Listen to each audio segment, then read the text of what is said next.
end of Atlantis on that date, as we talked about. But for quite some time, Atlantis existed there. Enough time had passed by for them to really accrue quite an amazing civilisedness. And the Atlanteans lived in conjunction with the Lemurians, Lemurians being much, much older civilization, but eventually the Lemurians all became wiped out as well, mostly as a result of all the water levels rising on the Earth. But the story tells of 40 days and 40 nights of rain after this event occurred, and enormous amount of water was deposited that would have been equivalent to about 300 feet of water. And of course, in some areas, because land water finds its own level, some areas can have been shown to have up to about 3,500 feet of water.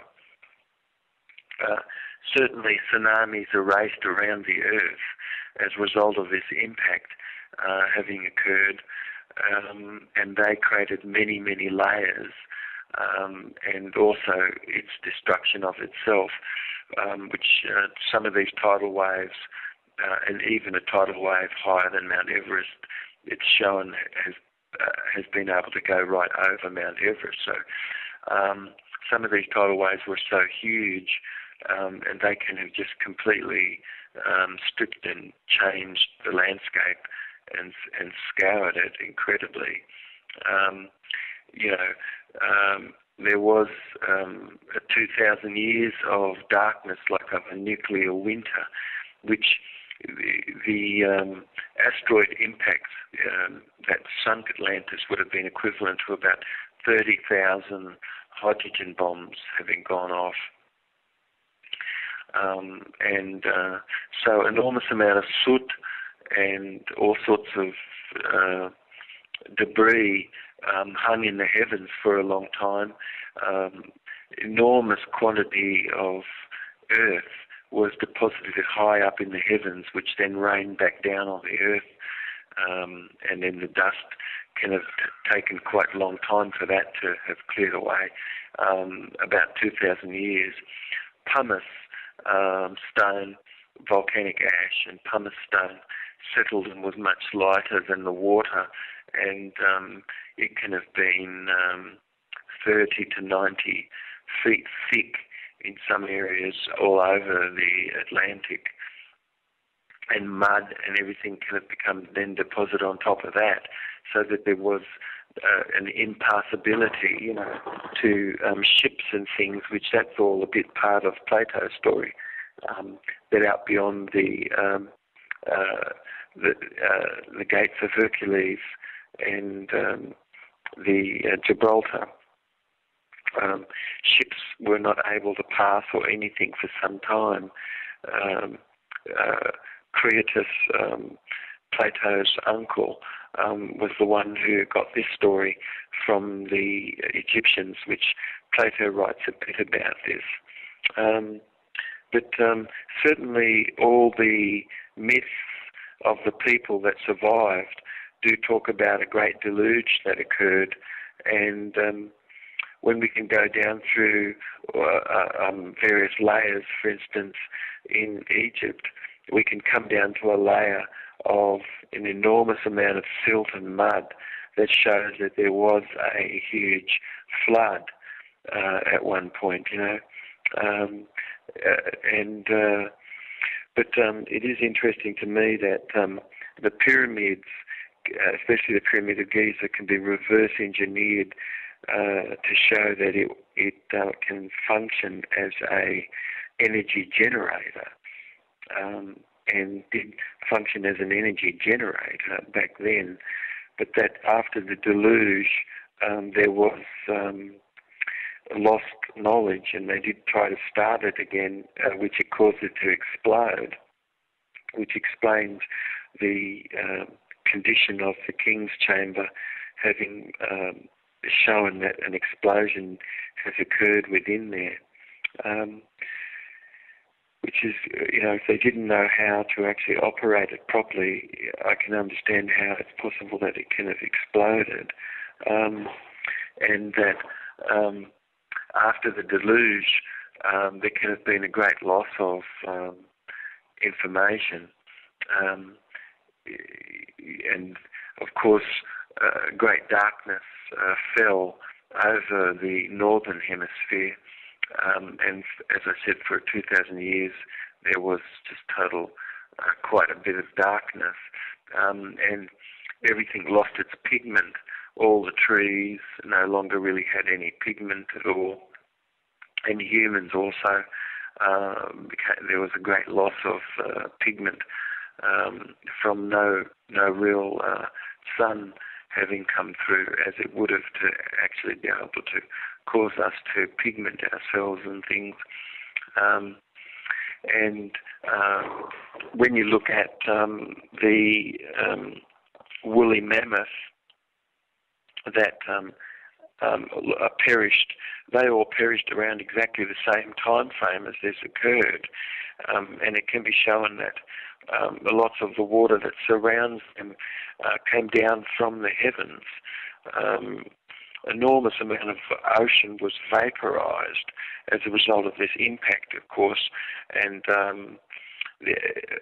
of course it rocked the Earth as well, and the lithosphere, which slips in relationship to the core of the Earth, molten core, which is a liquid molten core, it can have rocked and punched the Earth and knocked it sort of into a wobble, and changed its how it sort of sits in space, so that within 24 hours, of course, all these herds and herds of even millions of animals became asphyxiated because of the gases that was created as a result of this impact, and then all the water that fell and everything caused them to be frozen. And so still to this very day, when you can look at these animals through the ice, it's as if they're looking up at you, and they're in perfect form. They died quickly, and it can be shown that they did die of asphyxiation, and then they were snap frozen, but that they would have had to have been snap frozen within 24 hours. But the contents of their stomach and things, that they were just in the process of chewing, and that all's been shown today that was a very temperate region before all this occurred. But all of it can be explained as a result of Atlantis and this moment in time where an asteroid has a great impact on the Earth and creates this great deluge. Anyway, I think for our listeners, stay tuned to the Lost Continent of Atlantis, a scientific expose. When we come back, we're going to be talking just a little bit more about this. How's that, mate? Yeah. I've got a few things that we could just go through just a little bit. We could talk a little bit about the country and the climate.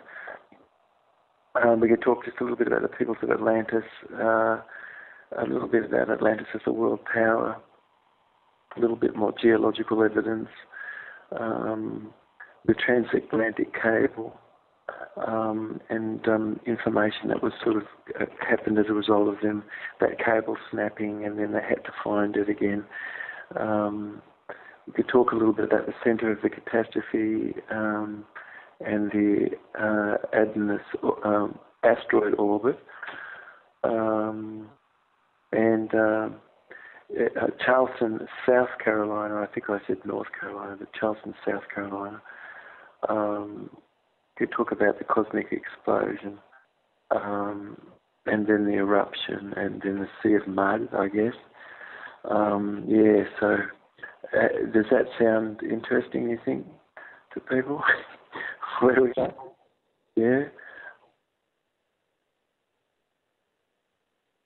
Well, the snake that they talk about, that I was talking about, has to do with a streak of the asteroid across the sky, and if you have a look on an atlas, of course, as far as the Atlantic plates are concerned, there's a huge split all the way down it, and it's like a seam in the plates, which is then, if you look also too all the way into the sea and everything, you can see underwater volcanoes all the way along there.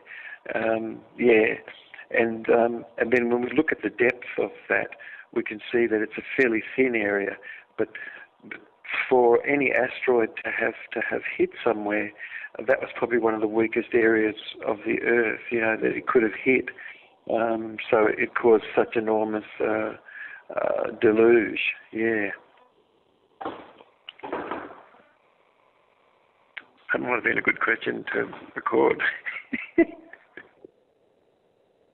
Oh, that's amazing. All right.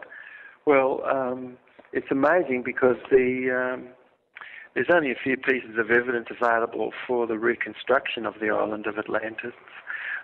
Certainly the isobaths and the brief topographical information in Plato's accounts.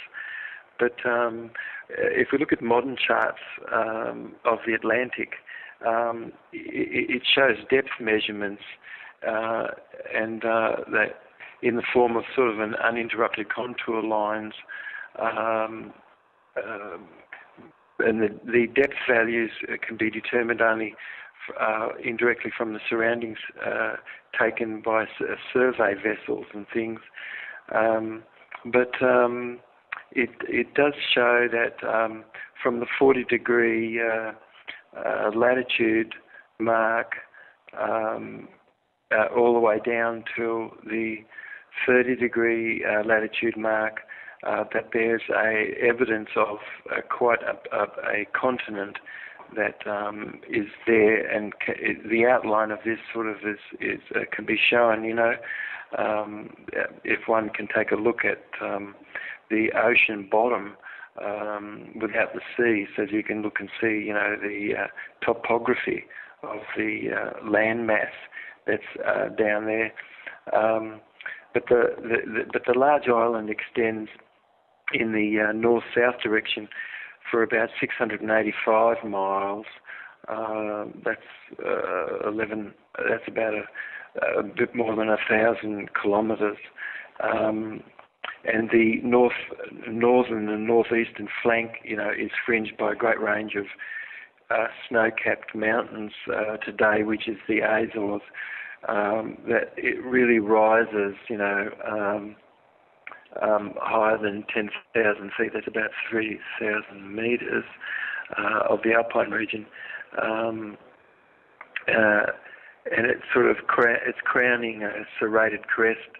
There's a range of about 10 peaks. The highest is Pico Alto, is a giant, and it's almost as high as Ecuador's Chimborazo mountain. But it's situated roughly in the middle of the range, and it rears up in several steps. It's still to this day very beautiful. But in those days it would have been much, much higher.